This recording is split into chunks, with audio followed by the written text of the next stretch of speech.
I did not find Shatov at home. I ran by 2 hours later, again no one home. Finally, after 7 o'clock, I went hoping either to find him or to leave a note. Again, I did not find him. His apartment was locked and he lived alone without any servant. It occurred to me to try knocking downstairs at Captain Lebyetkin's to ask about Shatov. It was locked there too, and there was not a sound, not a glimmer, as if the place were empty. I passed Lebyetkin's door with curiosity, being under the influence of the stories I had just heard. Finally, I decided to come back early the next day. Indeed, I did not count very much on the note. Shatov might ignore it. He was so stubborn, so shy. Cursing my bad luck and already going out the gate, I suddenly ran into Mr. Kirilov. He was going into the house and recognized me first. Since he began questioning me himself, I told him all the essentials and that I had a note. "Let's go," he said. "I'll do everything." I remembered that according to Laputin's words, he had been occupying the wooden wing and back since morning.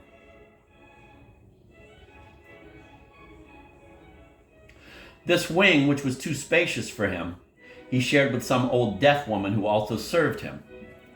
The owner of the house lived in another new house on another street, where he ran a tavern, and this old woman, apparently his relative, stayed to look after the whole of the old house. The rooms in the wing were quite clean, but the wallpaper was dirty. In the room we entered, the furnishings were random, ill-sorted, utter rejects: 2 card tables, an alder wood chest, a big plank table brought from store, a big plank table brought from some peasant cottage or kitchen, chairs and a sofa with lattice backs and hard leather cushions. In the corner there was an old icon in front of which the woman had lighted an oil lamp before we came, and on the walls there hung 2 big dark oil portraits. One of the late Emperor Nikolai Pavlovich, painted back in the 20s by the look of it, the other of some bishop. Mr. Kirilov, having entered, lit a candle, and from his suitcase, which stood in the corner and was still unpacked, took an envelope, a piece of wax, and a crystal seal. "Seal your note and address the envelope." I tried to protest that there was no need for that, but he insisted. Having addressed the envelope, I took my cap. "And I thought perhaps some tea," he said. "I bought tea. Want some?" I did not refuse. The woman soon brought in the tea. That is, a great big kettle of hot water, a small teapot full of strongly brewed tea, 2 large, crudely painted stoneware cups, a kalach, and a whole soup plate of crumbled loaf sugar. "I like tea," he said. "At night a lot. I walk and drink till dawn. Tea at night is awkward abroad." "You go to bed at dawn?" "Always. A long time. I eat little, mainly tea. Laputin is cunning but impatient." I was surprised that he wanted to talk. I decided to make use of the moment. "There were some unpleasant misunderstandings today," I observed. He frowned deeply.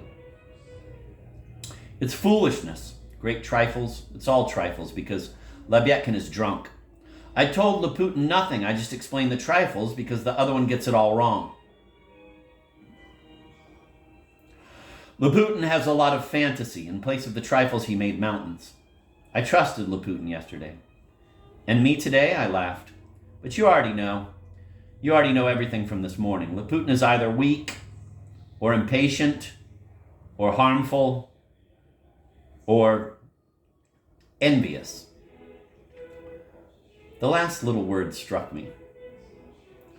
"Anyway, you've set up so many categories, it would be surprising if you didn't fit into one of them. Or into all together."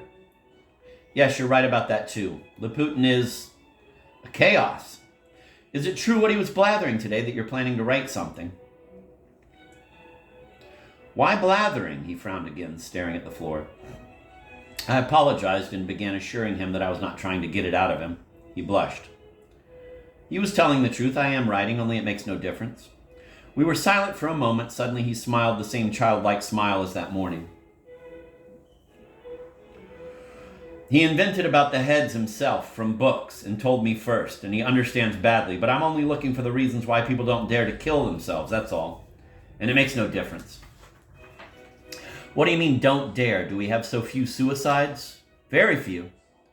"You really think so?" He did not answer, got up, and began pacing back and forth pensively. "And what, in your opinion, keeps people from suicide?" I asked.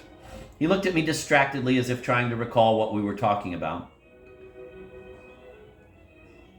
I still know little. Two prejudices keep them, two things. Just two, one very small, the other very big. But the small one is also very big. What is the small one? Pain. Pain, is it really so important in this case? The foremost thing. There are two sorts, those who kill themselves from great sorrow or anger, or the crazy ones or whatever. They do it suddenly. They think little about pain and do it suddenly. But the ones who do it judiciously, they think a lot. Are there any who do it judiciously? Very many. If it weren't for prejudice, there'd be more, many more. Everybody. Really? Everybody? He did not reply. But aren't there ways of dying without pain? Imagine, he stopped in front of me. Imagine a stone the size of a big house. It's hanging there and you're under it. If it falls on you, on your head, will it be painful? A stone as big as a house. Naturally, it's frightening. Fright is not the point. Will it be painful? A stone as big as a mountain, millions of pounds? Of course, it wouldn't be painful at all. But go and stand there in reality, and while it's hanging, you'll be very much afraid of the pain. Every foremost scientist, foremost doctor, all of them will be very afraid. They'll all know it.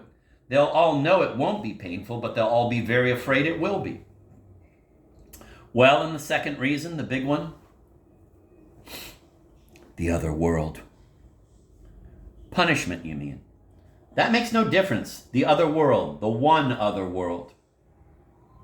Aren't there such atheists as don't believe in the other world at all? Again, he did not reply. You're judging by yourself, perhaps.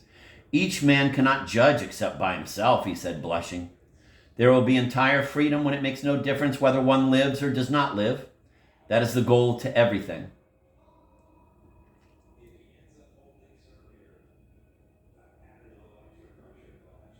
I'm going to reread that. Each man cannot judge except by himself, he said, blushing. There will be entire freedom when it makes no difference whether one lives or does not live. That is the goal to everything. Each man cannot judge except by himself, he said, blushing. There will be entire freedom when it makes no difference whether one lives or does not live. That is the goal to everything. The goal, but then perhaps no one will even want to live? No one, he said resolutely. Man is afraid of death because he loves life. That's how I understand it, I observed. And that is what nature tells us. That is base. That is the whole deceit. His eyes began to flash. Life is pain. Life is fear. And man is unhappy. Now all is pain and fear. Now man loves life because he loves pain and fear. That's how they've made it. Life now is given in exchange for pain and fear. And that is the whole deceit. Man now is not yet the right man. There will be a new man, happy and proud. He for whom it will make no difference whether he lives or does not live. He will be the new man. He who overcomes pain and fear will himself be God. And this God will not be. I'm going to reread that because I'm 56 years old, and these moments with Kirillov are going to be few and far between. Man is afraid of death because he loves life. That's how I understand it, I observed. And that is what nature tells us. That is base. That is the whole deceit. His eyes began to flash. Life is pain. Life is fear. And man is unhappy. Now all is pain and fear. Now man loves life because he loves pain and fear. That's how they've made it. Life now is given in exchange for pain and fear. And that is the whole deceit. Man now is not yet the right man. There will be a new man, happy and proud. He for whom it will make no difference whether he lives or does not live. He will be the new man. He who overcomes pain and fear will himself be God. And this God will not be.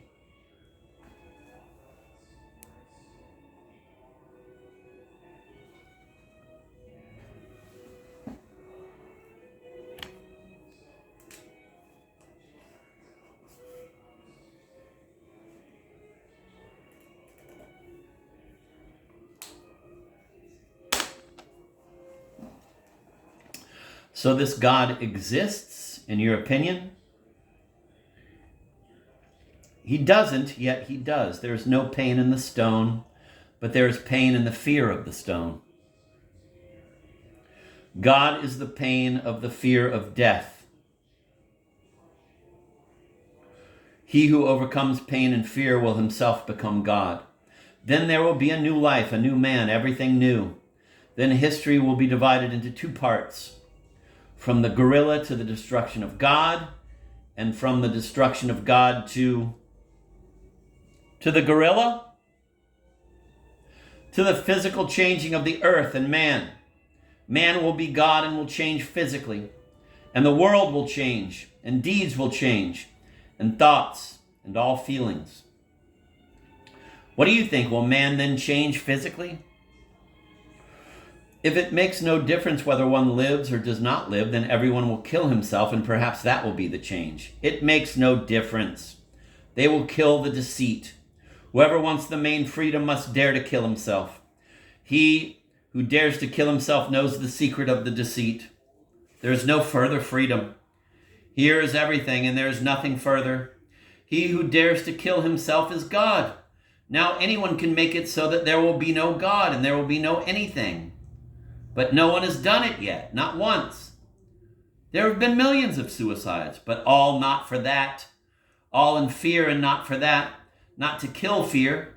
He who kills himself only to kill fear will at once become God. I'm going to read from Camus, The Rebel. This is the book that made me want to read The Possessed. The Renunciation of Virtue, page 150. In the 1820s, among the first Russian revolutionaries, the Decembrists, virtue still existed. Jacobin idealism had not yet been uprooted from the hearts of these gentlemen. They even practiced conscious virtue. Quote, "Our fathers were Sybarites. We are Catos," said one of them, Peter Vyazemsky. To this is only added the opinion which will still be found in Bakunin and the revolutionary socialists of 1905, that suffering regenerates. The Decembrists remind us of the French nobles who allied themselves with the Third Estate and renounced their privileges. Patrician idealists, they deliberately chose to sacrifice themselves for the liberation of the people. Despite the fact that their leader, Pestel, was a political and social theorist, their abortive conspiracy had no fixed program. It is not even sure that they believed in the possibility of success. Quote, "Yes, we shall die," end of quote, one of them said on the eve of the insurrection, quote, "but it will be a fine death," end of quote. It was, in fact, a fine death. In December 1825, the rebels, arranged in formation, were mown down by cannon fire in the square in front of the Senate at St. Petersburg. The survivors were deported, but not before 5 had been hanged, and so clumsily that it had to be done twice. It is easy to understand why these ostensibly inefficacious victims have been venerated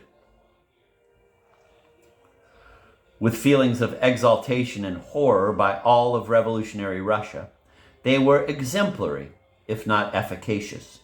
They indicated, at the beginning of this chapter of revolutionary history, the ambitions and the greatness of what Hegel ironically called the beautiful soul, in relation to which Russian revolutionary ideas were, nevertheless, to be defined.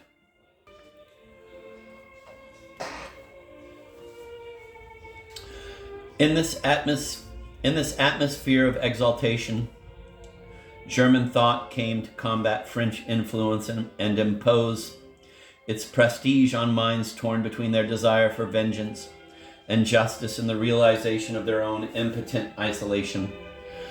It was first received, extolled, and commented upon as though it were revelation itself. The best minds were inflamed with a passion for philosophy. They even went so far as to put Hegel's logic into verse. For the most part, Russian intellectuals at first inferred from the Hegelian system the justification of a form of social quietism. To be aware of the rationality of the world sufficed. The spirit would realize itself, in any case, at the end of time. That is the first reaction of Stankovic. Quote, the world is ordered by the spirit of reason. This reassures me about everything else, end of quote. That is the first reaction of Stankovic, Bakunin, and Belinsky, for example. Then the Russian mind recoiled at this factual, if not intentional, complicity with absolutism and immediately jumped to the opposite extreme. Nothing is more revealing in this respect than the evolution of Belinsky, one of the most remarkable and most influential minds of the 1830s and 40s. Beginning with a background of rather vague libertarian idealism, Belinsky suddenly discovers Hegel. In his room at midnight under the shock of revelation, he bursts into tears like Pascal and suddenly becomes a new man. Quote, neither chance nor the absolute exists. I have made my adieu to the French, end of quote. At the same time, he is still a conservative and a partisan of social quietism. He writes to that effect without a single hesitation and defends his position, as he perceives it, courageously. But this essentially kind-hearted man then sees himself allied with what is most detestable in this world: injustice. If everything is logical, then everything is justified.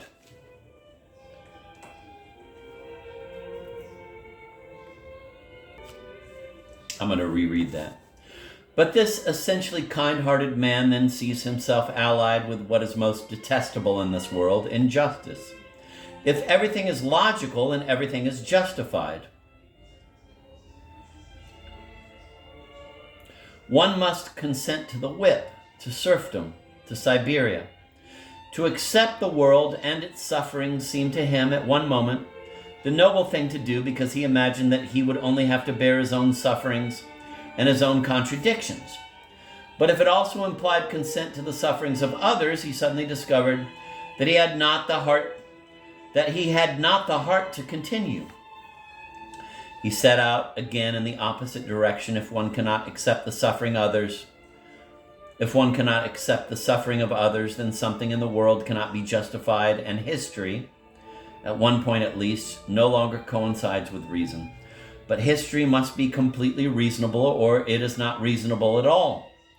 This man's solitary protest, quieted for a moment by the idea that everything can be justified, bursts forth again in vehement terms. Belinsky addresses Hegel himself, quote, with all the esteem due to your Philistine philosophy, I have the honor to inform you that even if I had the opportunity of climbing to the very top of the ladder of evolution, I should still ask you to account for all the victims of life and history. I do not want happiness, even gratuitous happiness, if my mind is not at rest concerning all my blood brothers, end of quote. Belinsky understood that what he wanted was not the absolute of reason, but the fullness of life. He refuses to identify them. He wants the immortality of the entire man, clothed in his living body, not the abstract immortality of the species become spirit. He argues with equal passion against new adversaries and draws, from this fierce interior debate, conclusions that he owes to Hegel, but which he turns against him.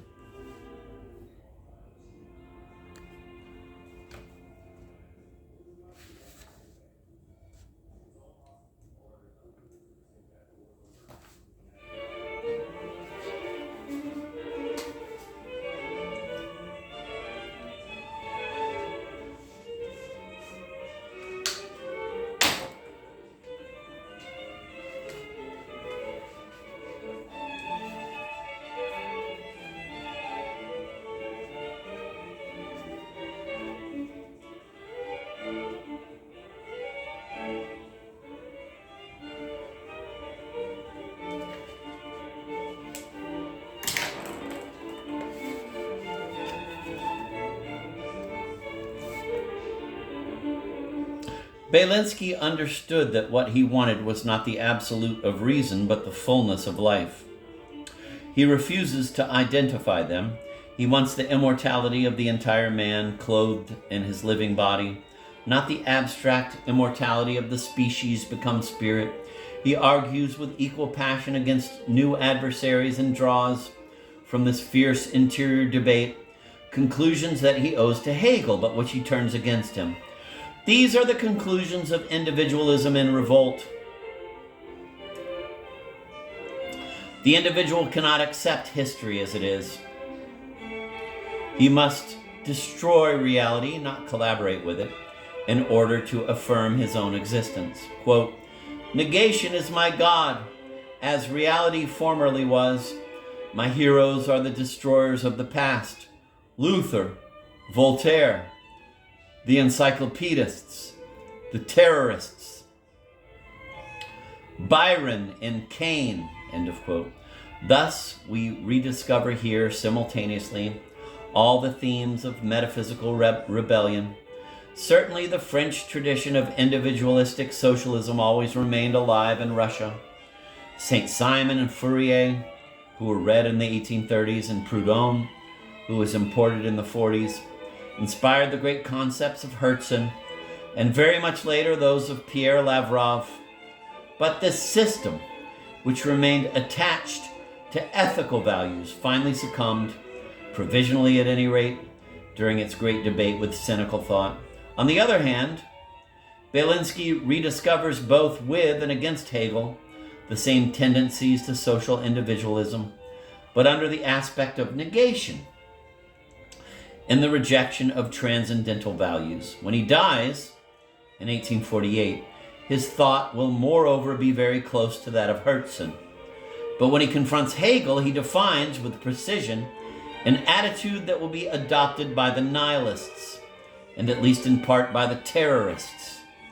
Thus he furnishes a type of transition between the idealist aristocrats of 1825 and the, quote, nothingist, end of quote, students of 1860.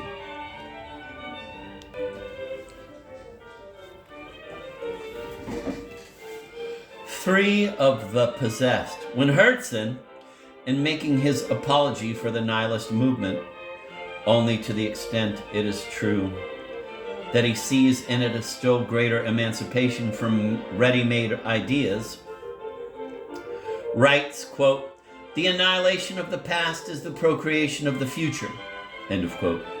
He is using the language of Belinsky, Kotyarevsky, speaking of the so-called radicals of the period, define them as apostles, quote, "who thought that the past must be completely renounced and the human personality must be constructed to quite another plan," end of quote. Stirner's claim reappears with the total rejection of history and the determination to construct the future, no longer with regard to the historical spirit, but so as to coincide with the man-king. But the man-king cannot raise himself to power unaided. He has need of others and therefore enters into a nihilist contradiction which Pisarev, Bakunin, and Nechayev will try to resolve by slightly extending the area of destruction and negation to the point where terrorism finally kills the contradiction itself in a simultaneous act of sacrifice and murder.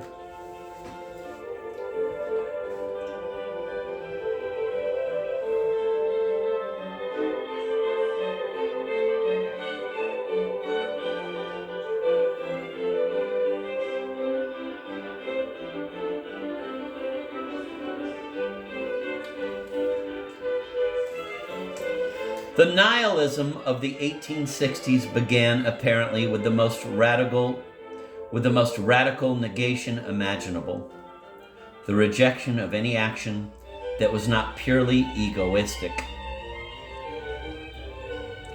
We know that the very term nihilism was invented by Turgenev in his novel Fathers and Sons, whose hero, Bazarov, was an exact portrayal of this type of man. Pisarev, when he wrote a criticism of this book, proclaimed that the nihilists recognized Bazarov as their model. Quote, We have nothing, end of quote, said Bazarov, quote, to boast about but the sterile knowledge of understanding, up to a certain point, the sterility of what exists, end of quote. Quote, is that, end of quote, he was asked, quote, what is called nihilism, end of quote. Quote, yes, that is what is called nihilism, end of quote. Pisarev praises Bazarov's attitude, which for the sake of clarity, he defines thus, quote, I am a stranger to the order of existing things. I have nothing to do with it, end of quote. Thus, the only value resides in rational egoism. In denying everything that is not satisfaction of the self, Pisarev declares war on philosophy, on art, which he considers absurd, on erroneous ethics, on religion, and even on customs and on good manners. He constructs a theory of intellectual terrorism, which makes one think of the present-day surrealists. Provocation is made into a doctrine, but on a level of which Raskolnikov provides the perfect example. At the height of this fine transport, Pisarev asks himself, without even laughing, whether he is justified in killing his own mother, and answers, quote, and why not, if I want to do so, and if I find it useful, end of quote. From that point on, it is surprising not to find the nihilists engaged in making a fortune or acquiring a title, or in cynically taking advantage of every opportunity that offers itself.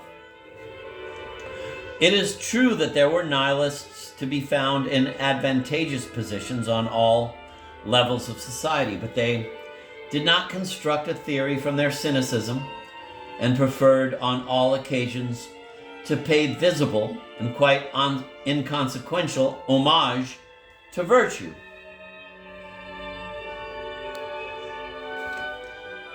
As for those we are discussing, they contradicted themselves by the defiance they hurled in the face of society, which in itself was the affirmation of a value. They called themselves materialists. Their bedside book was Buchner's Force and Matter. But one of them confessed, quote, every one of us was ready to go to the scaffold and to give his head for Moleschott and Darwin, end of quote. Thus, putting doctrine well ahead of matter, doctrine, taken seriously to this degree, has an air of religion and fanaticism. For Pisarev, Lamarck was a traitor because Darwin was right. Whoever in this intellectual sphere began talking about the immortality of the soul was immediately excommunicated. Vladimir Vidal is therefore right when he defines nihilism as rationalist obscurantism.